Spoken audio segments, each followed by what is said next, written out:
पिछले लेक्चर में हमने इम्यून सिस्टम की इंट्रोडक्शन के बारे में स्टडी किया था।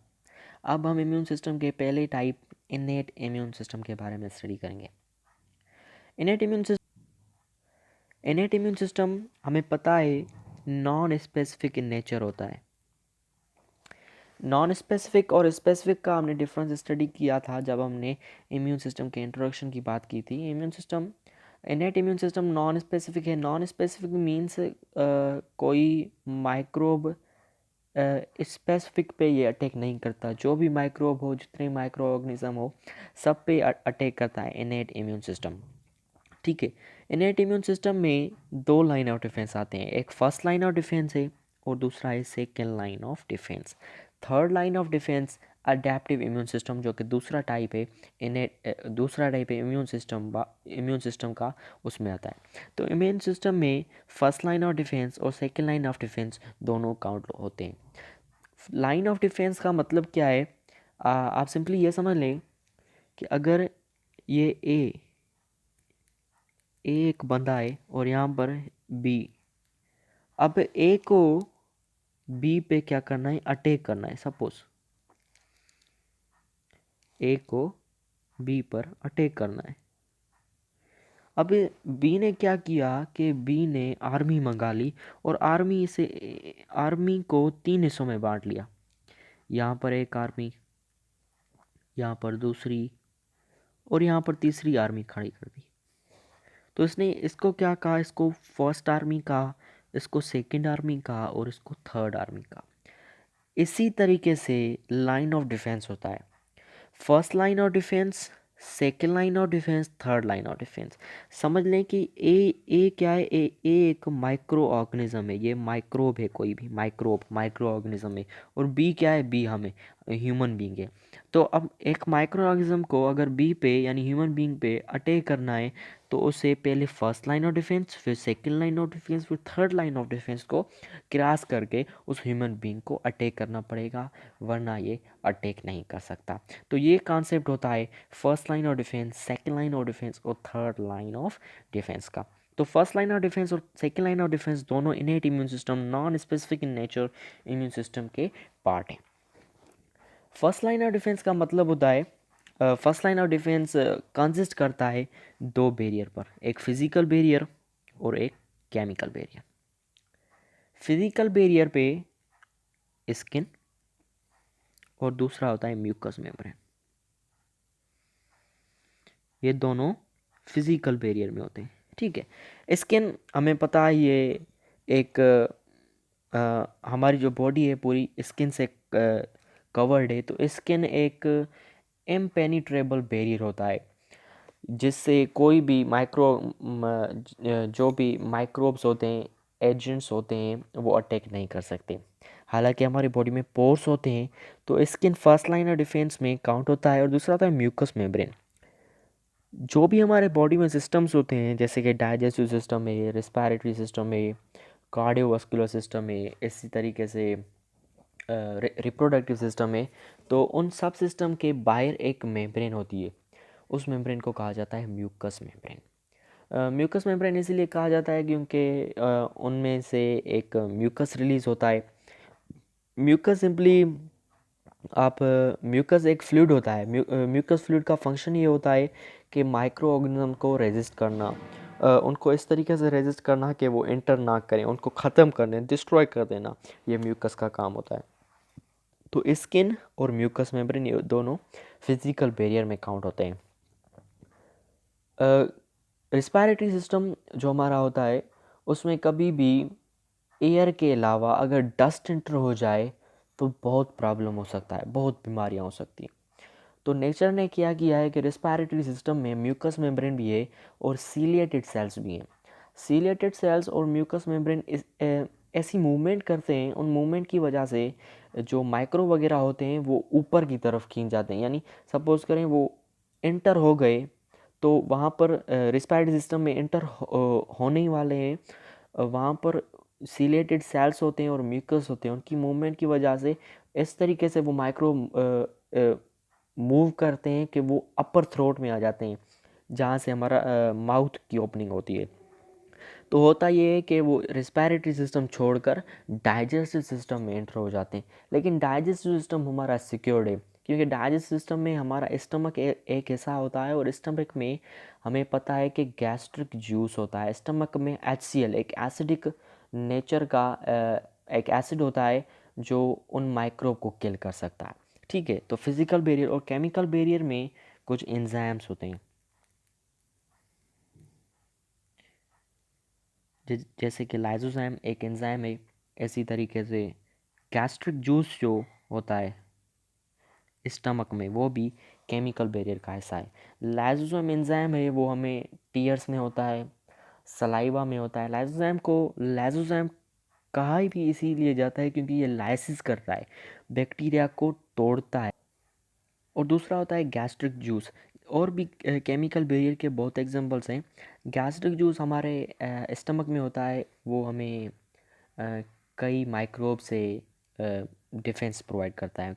तो फिज़िकल बैरियर और केमिकल बैरियर ये दोनों फर्स्ट लाइन ऑफ डिफेंस में काउंट होते हैं। सेकेंड लाइन ऑफ डिफेंस, अगर कोई भी microbe first line of defence को क्रॉस कर गया तो उसे पेनिट्रेट करना होगा सेकेंड लाइन ऑफ डिफेंस को। सेकेंड लाइन ऑफ डिफेंस में फेगोसाइट्स होते हैं, natural killer cells, antimicrobial protein, और fourth and the last inflammatory response. हम इन चारों को सेकेंड लाइन ऑफ डिफेंस में काउंट करेंगे और चारों को क्या करेंगे, स्टडी करेंगे। पहले हम स्टडी करेंगे फेगोसाइट्स को।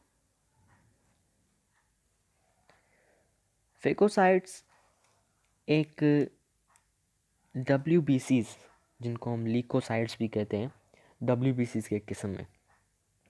फेगोसाइट्स को फेगोसाइट्स कहा जाता है क्योंकि वो फेगोसाइटोसिस एक प्रोसेस है, वो परफॉर्म करते हैं और ये माइक्रोब्स पे एक्ट करते हैं।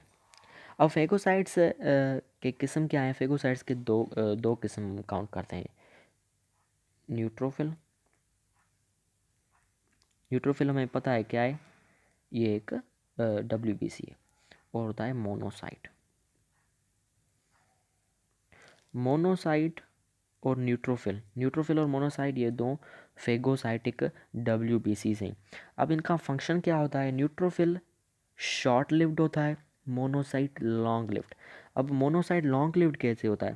पहले ये मोनोसाइट ही होता है, लेकिन फिर ये कन्वर्ट हो जाता है मैक्रोफेग में। मैक्रोफेग भी WBC है, लेकिन मोनोसाइट जब कन्वर्ट होता है मोनोसाइट कन्वर्ट होता है मैक्रोफेग में। मैक्रोफेग लॉन्ग लिव्ड है। अब ये परफॉर्म करते हैं फंक्शन फेगोसाइटोसिस, माइक्रोब्स को किल करने के लिए। माइक्रोब्स यानी माइक्रो ऑर्गेनिजम्स को किल करने के लिए। फेगोसाइटोसिस कुछ इस तरीके से होता है, अगर ये कोई भी फेगोसाइटेट कोई भी WBC है, यानी न्यूट्रोफिल और मोनोसाइट में से एक, और ये कोई भी एक माइक्रोबियल एजेंट है, ठीक है। तो ये माइक्रोबियल एजेंट यहाँ पर एंटर होगा कुछ इस तरीके से। ये यहाँ पर एक माइक्रोब है और ये WBC है। कुछ ऐसे ही करके ये प्रोसेस चलता जाएगा और कुछ ऐसी शेप अख्तियार कर लेगा। ऐसे हम सही ड्रॉ कर लेते हैं।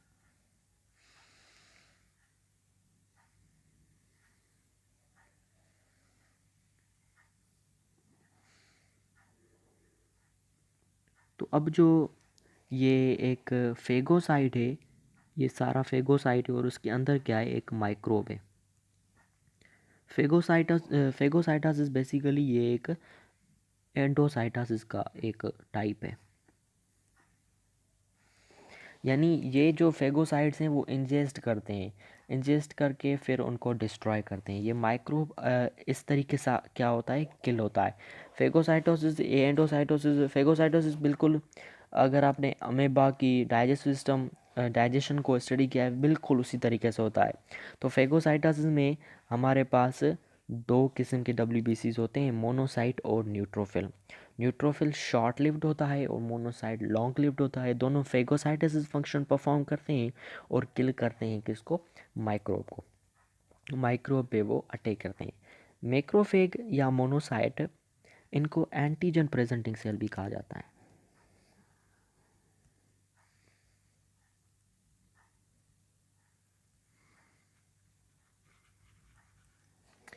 मैक्रोफेग,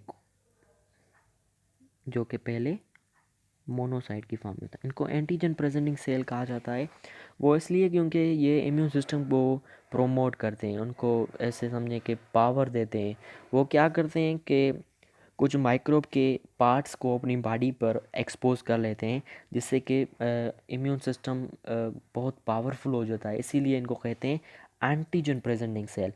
एंटीजन को अपनी बॉडी पर एक्सपोज करते हैं, इसीलिए मैक्रोफेग को कहा जाता है एंटीजन प्रेजेंटिंग सेल्स। और दूसरा सेकेंड लाइन ऑफ डिफेंस में होता है natural killer sales. Natural killer sales भी डब्ल्यूबीसीज के किस्म है, बॉडी के अपने सेल्स पर अटैक करते हैं और एबनॉर्मल यानी कैंसीरस सेल्स पर। जबकि हमने फेगोसाइट्स जो डब्ल्यूबीसीज थे वो माइक्रोब पर अटैक करते हैं, वो बॉडी के अपने सेल पर अटैक नहीं करते, वो माइक्रोब पर अटैक करते हैं। लेकिन नेचुरल किलर सेल्स बॉडी के अपने सेल, कौन से, जो ऑलरेडी वायरली इन्फेक्टेड हैं, जिस पर किसी वायरस ने इन्फेक्ट कर दिया है, उस पर अटैक करते हैं नेचुरल किलर सेल्स। यानी कि उनको ख़त्म करना है, जैसे कि वो स्प्रीड ना हो, ज़्यादा वो बढ़ ना जाए। अब ये जो प्रोसेस फॉलो करते हैं उसे कहते हैं साइटोटॉक्सिसिटी। साइटोटॉक्सिसिटी फेगोसाइटोसिस होता है। फेगोसाइट जो करते हैं वो फेगोसाइटासिस, जो नेचुरल किलर सेल्स करते हैं उसे कहते हैं साइटोटॉक्सिसिटी। ये कुछ इस तरीके से होता है कि ये अगर हम कहें कि ये एक सेल है बॉडी का कोई भी, ये वायरली इन्फेक्टेड सेल्स है, ठीक है, वायरली इन्फेक्टेड सेल्स है। तो अब जो नेचुरल किलर सेल्स हैं वो यहाँ पर क्या करेंगे, ये पोर फार्मिंग प्रोटीन, पोर फार्मिंग प्रोटीन्स ये रिलीज़ करते हैं। और इन पोर फार्मिंग प्रोटीन्स की वजह से यहाँ पर पोर्स बनते हैं, यहाँ पर पोर्स, उन पोर्स बनने की वजह से ये सेल बर्स्ट हो जाता है, इनकी लाइसिस हो जाती है, और इस प्रोसेस को कहते हैं साइटोटॉक्सिसिटी। तो नेचुरल किलर सेल्स डब्ल्यूबीसीज के ही किस्म है, परफॉर्म करते हैं साइटोटॉक्सिसिटी, बॉडी के अपने सेल्स और एबनॉर्मल या कैंसीरस सेल्स पर क्या करते हैं, अटैक करते हैं। तीसरा जो हिस्सा है सेकेंड लाइन डिफेंस का, वो anti microbial proteins. Anti microbial proteins में लाइसोसोम, कॉम्प्लीमेंट प्रोटीन्स और इंटरफेरोन्स होते हैं। लाइसोसोम ने फर्स्ट लाइन ऑफ डिफेंस में काउंट किया था, ये second line of defence, first line of defence दोनों में होता है। लाइसोसोम का बिल्कुल सेम फंक्शन है, लाइसिस करना। ये टीयर्स में होता है, सलाइवा वगैरह में होता है। और दूसरा होता है complement proteins. Complement protein second line of defence और थर्ड लाइन ऑफ डिफेंस दोनों में अपना फंक्शन परफॉर्म करते हैं। कॉम्प्लीमेंट प्रोटीन्स का बेसिकली 3 फंक्शन होते हैं। इनके अब हम फंक्शन लिखें। ये लाइसिस करते हैं बैक्टीरिया की लाइसिस करते हैं, जैसे कि बिल्कुल लाइसोसोम जैसे करते हैं। दूसरा, ये मैक्रोफेग को अट्रैक्ट करते हैं। अब हमने मैक्रोफेग का फंक्शन पढ़ लिया है। मैक्रोफेग का फंक्शन ये है कि वो फेगोसाइटासिस करते हैं। तो इनका तीसरा फंक्शन यही है कि ये फेगोसाइटासिस में हेल्प करते हैं, फेगोसाइटासिस को प्रोमोट करते हैं। फेगोसाइटासिस को क्या करते हैं, प्रोमोट करते हैं, ठीक है। तो फेगोसाइटिस प्रोमोट करना, मैक्रोफेग को अट्रैक्ट करना, सॉरी ये अट्रैक्ट है, यहाँ पर मैंने अटैक लिखा है। फेगोसाइटोसिस को क्या करते हैं, अट्रैक्ट करते हैं। फेगोसाइटोसिस को अट्रैक्ट करते हैं, बैक्टीरिया की लाइसिस करते हैं। ये कॉम्प्लीमेंट प्रोटीन्स हैं। Complement proteins innate immune system यानी सेकेंड लाइन ऑफ डिफेंस और अडेप्टिव इम्यून सिस्टम यानी थर्ड लाइन ऑफ डिफेंस दोनों में अपना फंक्शन परफॉर्म करते हैं। और दूसरा आता है इंटरफियरेंस। इंटरफियरेंस ये प्रोटीन्स हैं। इंटरफियरेंस ये एक किस्म की प्रोटीन्स हैं जो लैम्फोसाइट्स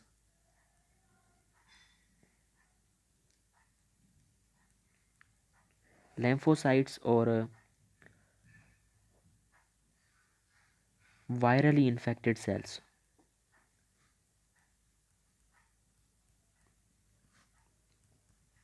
लैम्फोसाइट्स और वायरली इन्फेक्टेड सेल्स दोनों रिलीज़ करते हैं। इंटरफियरेंस का फंक्शन ये होता है कि अगर कुछ सेल्स इन्फेक्ट हो चुके हैं वायरस से, तो उन सेल्स के जो नेबरिंग सेल्स हैं वो उनसे बच सके, रेजिस्ट हो सकें। इंटरफियरेंस का यही फंक्शन होता है। इंटरफियरेंस लैम्फोसाइट्स और वायरली इन्फेक्टेड सेल्स दोनों रिलीज़ करते हैं। ये था क्या, anti microbial proteins. Inflammation, second line of defence का लास्ट प्रोसेस, लास्ट जो हिस्सा है वो है इन्फ्लेमेशन।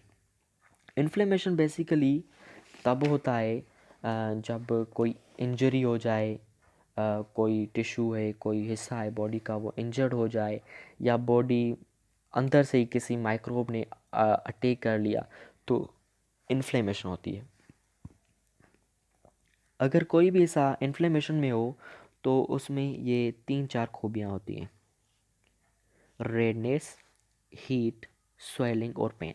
वो ऐसा रेड हो जाएगा, उसमें टेम्परेचर ज़्यादा कंपेयर टू अदर बॉडी, वो हीटअप हुआ होगा, स्वेलिंग होगी और पेन होगी उस हिस्से में। इन्फ्लेमेशन काज करने के लिए स्टार्टिंग जो प्रोसेस होता है वो बेसोफिल का होता है, बेसोफिल और मास्ट सेल का। बेसोफिल डब्ल्यूबीसीज के किस्म में, मास्ट सेल जो है ये भी एक सेल है, ये ब्लड में नहीं होते, ये कनेक्टिव टिश्यू में होते हैं। अब इन दोनों का फंक्शन क्या है? बेसोफिल और मास्ट सेल ये दोनों हिस्टेमाइन रिलीज करते हैं। हिस्टेमाइन एक केमिकल है और हिस्टेमाइन केमिकल का फंक्शन होता है वेसोडाइलेशन।